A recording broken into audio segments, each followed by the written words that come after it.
જેના મસ્તક પર ભગવાનનું ચરણ ચિહ્ન હોય ને એનાથી તો કાળ પણ છેટો રહેતો હોય છે.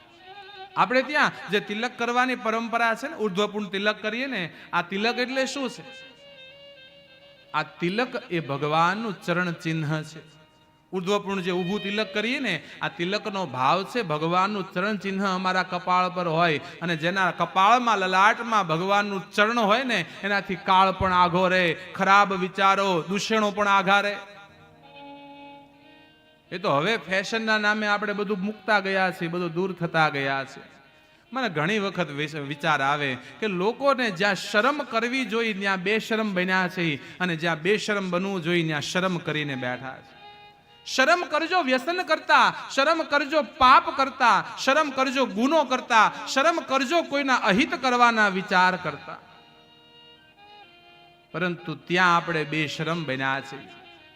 સત્સંગમાં જતા, કથામાં જતા, મંદિરમાં જતા, તિલક કરતા, શિખા રાખતા આપણને શરમ આવવા લાગે છે.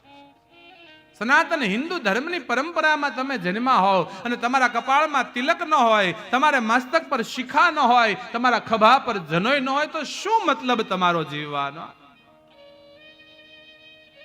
તમારા બાળકને મંદિર સુધી ન લઈ જઈ શકતા હોવ, તમારા બાળકને તમે ધર્મ સુધી ન વાળી શકતા હોવ, તો શું મતલબ આ જીવનનો? તમારા બાળકોને ગમે એટલી સંપત્તિ આપશો, સંસ્કાર નહીં આપો ને, યાદ રાખજો એ સંપત્તિ એને ભુજંગ નાગ બનીને દંશ દેવાની છે. બાળકને સંપત્તિની હારે હારે સારા સંસ્કાર આપવા જોઈએ. આપણી તકલીફ છે ને, આપણું બાળક, આપણો દીકરો આવી ક્યાંક કથામાંથી રાત્રે મોડા આવે તો આપણને તકલીફ છે, ખીજાય છે, શું કામ ગયો હતો? પણ એનો એ દીકરો રાત્રે 2 વાગે પિક્ચર જોઈને આવે તો તકલીફ નથી થતી આપણને. આપણો દીકરો રવિવારની રજા હોય અને આપણા સંતાનો મંદિરે જાય તો આપણને તકલીફ છે. હોટલની અંદર ફરવા જાય, બગીચામાં ફરવા જાય તો તકલીફ નથી. આપણા સંતાનો કોઈ સાધુ સંતો આરે રહેતા હોય તો આપણને તકલીફ થાય છે.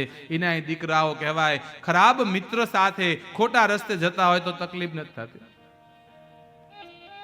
જે સાચું છે એનાથી આપણને તકલીફ છે. તિલક અવશ્ય હોવું જોઈએ. આપણે પણ મેં પહેલા દિવસે કીધું એમ આ કથા મંડપના 3 નિયમ છે. આ કથા મંડપમાં પ્રવેશ કરવો છે તો 3 નિયમનું કડકપણે પાલન કરવું પડશે. એનો પહેલો નિયમ આપ્યો હતો કે દરેક ભાઈઓ જ્યાં સુધી કથા મંડપમાં હોય ત્યાં સુધી માવો નહીં ખાઈ શકે. તમાકુ, બીડી, તમારું જે પણ વ્યસન હોય કથા મંડપના બહાર છોડીને આવવાનું. જ્યાં સુધી કથા મંડપમાં છો ત્યાં સુધી વ્યસન નહીં કરી શકે. મારી માતાઓ બહેનોને નિયમ આપ્યો હતો જ્યાં સુધી કથા મંડપમાં પ્રવેશ કરવો હોય તો 12 વર્ષ ઉપરની કોઈ પણ બહેન દીકરી જીન્સ પેન્ટ ટી શર્ટ પહેરીને કથામાં નહીં આવી શકે. અને ત્રીજો નિયમ હતો કથા મંડપમાં પ્રવેશ કરવા માટે તિલક ચાંદલો હોવો જરૂરી છે. તમે ઘરે કરીને આવો, તમારા ઘરે ન કરતા હો તો અમારા ગેટ પર વ્યવસ્થા છે. તિલક કર્યા વગર સનાતન ધર્મના આપણે માણસ છીએ, ભલા માણસ, ક્યાં આગા જશું? આપણો ધર્મ છોડીને ક્યાં જવાના?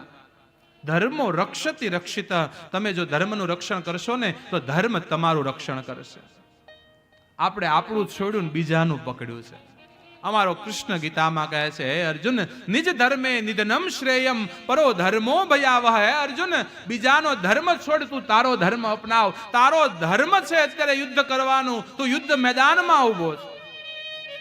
તારો ધર્મ કહે છે તું ક્ષત્રિય છો, આ ધર્મ યુદ્ધ છે. કૌરવોએ પાપ કર્યું છે, ભૂલ કરી છે, એને એના પાપની સજા મળવી જોઈએ. અને યુદ્ધ મેદાનમાં ઉભો ઉભો તું કાયરની વાતો કરે છો કે આ બધાને મારવાથી મને પાપ લાગશે. હે અર્જુન, તારું કર્મ છે, તું યુદ્ધ કરી લે. તારો ધર્મ છે. આપણો ધર્મ સચવાવો જોઈએ. આપણે આપણા ધર્મથી વિરુદ્ધ થયા છીએ ને એટલે જ દુઃખ અને તકલીફ પડી છે. ધર્મની હારે જોડાઈ રહેવું બહુ જરૂરી. યાદ રાખજો, જીવનની અંદર બધું મળશે પણ જેથી શાંતિ જોતી હશે ને તેથી તમારે ધર્મ તરફ આગળ આવવું પડશે.